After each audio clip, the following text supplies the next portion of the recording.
Mike, thanks so much for talking to us as always. Your next title defence is in fact against the legendary Georges St Pierre. In your words, how did this fight come about? The fight was actually offered to me in October, and he couldn't get a deal done with George. Fair enough, whatever, business is business. And Dana actually said, get that fight out of your mind. I remember I was working the Fox desk at UFC 207, and Dana came up on the desk, and when we went to commercial break, I said to him, Dana, come on. GSP, what's going on? He said, get that fight out of your mind.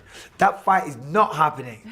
And then, of course, here we are. You said you think Georges picked you because he believes you're the easier fight. But he was very complimentary about you, saying, you know, you're a very tough fighter, you're very durable, you're very hardworking. What have you got to say to that? I know for a fact he's stepping up a weight class because he thinks I'm an easier fighter. And that's what everybody thinks. For whatever reason, I mean, I have a very, very good record. I have a proven record of winning fights. And George thinks he can beat me. It's as simple as that. When Anderson Silva was the champion, he didn't want to step up then. He didn't want to step up and face Anderson Silva. But now all of a sudden, after a 4-year layoff, yeah, now he wants to come back and fight for the belt. So I do take that a little bit personally. Of course I do. I see that as a reflection on my skill set as a fighter. You know, I mean, I do. I take offence to that.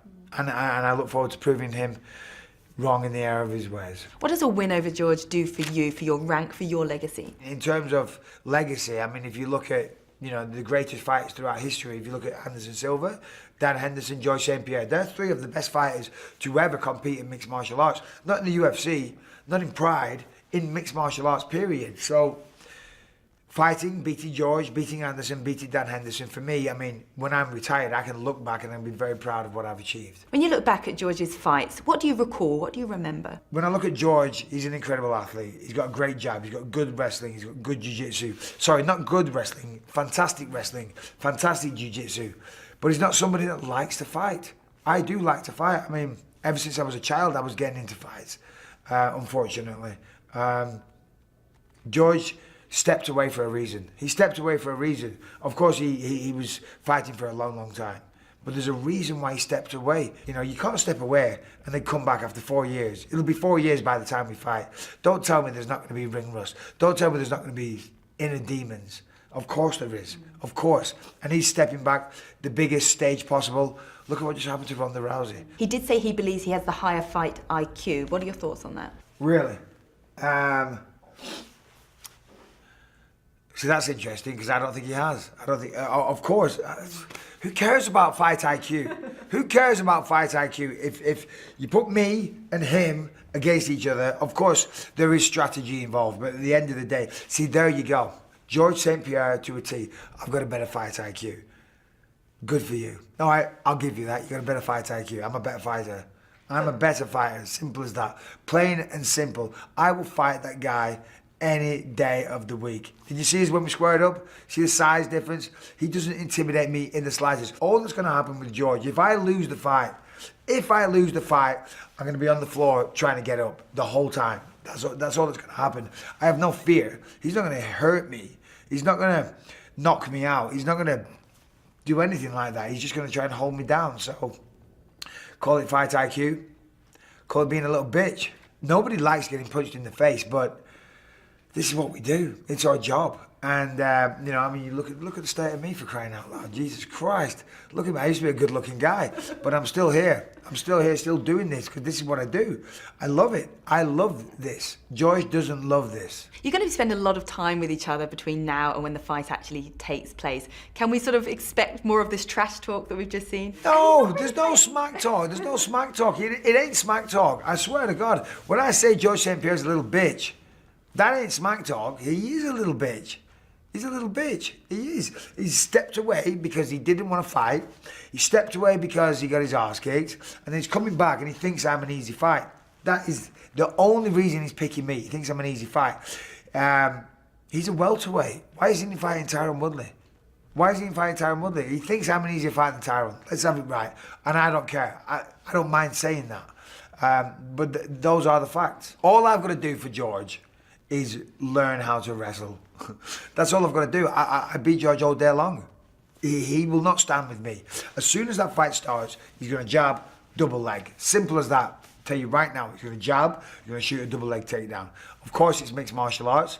Of course you're allowed to do that. Well, that reminds me of your fight with Tim Kennedy, where he smothered you and it's a very frustrating fight. Do you want to avoid that situation? Yeah, of course. Nobody wants to get held down. I want to fight. I want to fight. If he wants to avoid fighting, then good for him. If he wants to hold me down, he's allowed to do that. I have to stop that.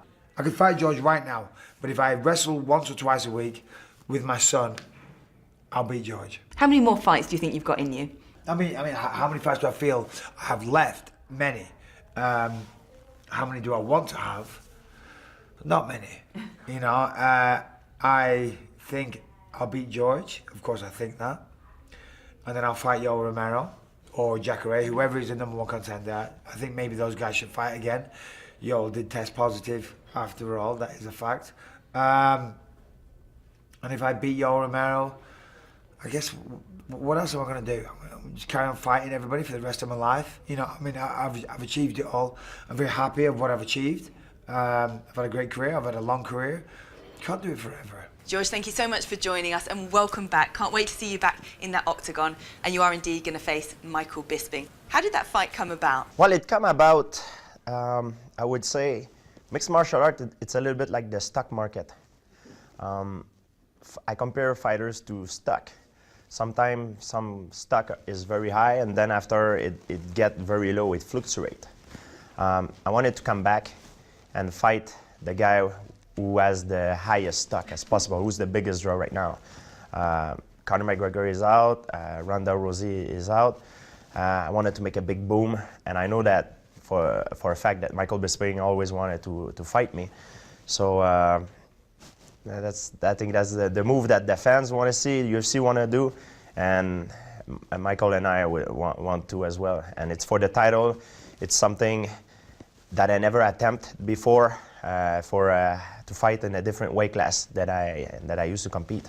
He's the most dangerous breed. I would call him the worst nightmare for fighters because he doesn't only rely on his talent. He's a hard work guy. He's a grinder. He's been put out before, but he always come back. He's been knocked down before, he always come back. No matter what you throw at him, no matter what is the obstacle, he's gonna cross it. So he's the most dangerous guy. I know when I fight him, I'm gonna have to put the switch off completely to him. He's never gonna give up. I fought a lot of guys in the past, they give up mentally before the fight even ends.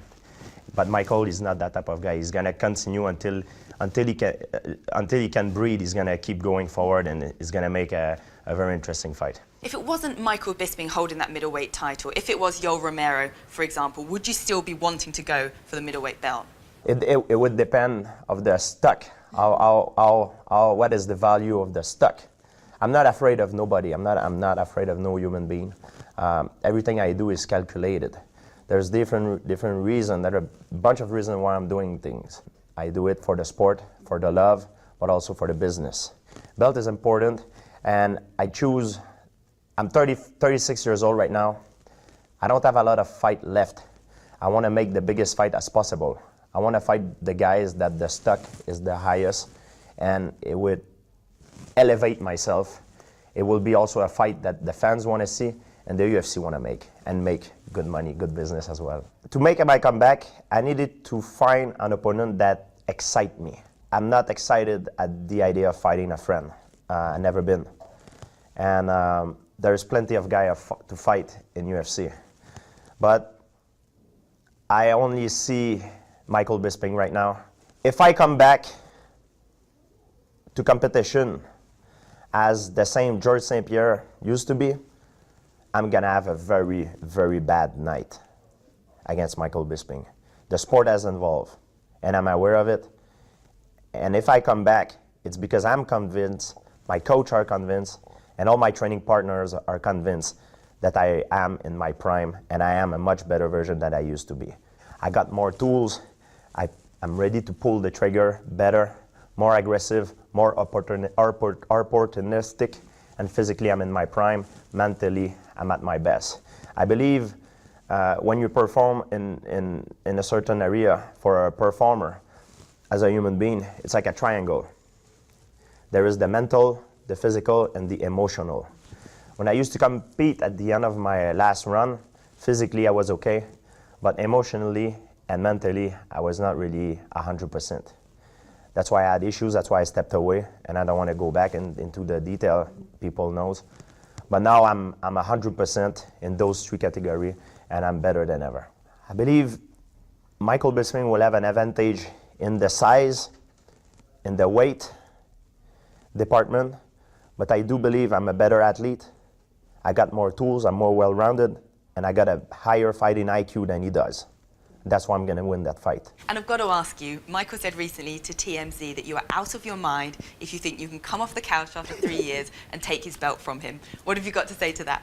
Well, I've not been exactly sitting on a couch for the last 3 years drinking beer, Michael Bisping. I've been training really hard, and I've been training really hard to come back and make a big boom. And unfortunately, you'll be the victim of that.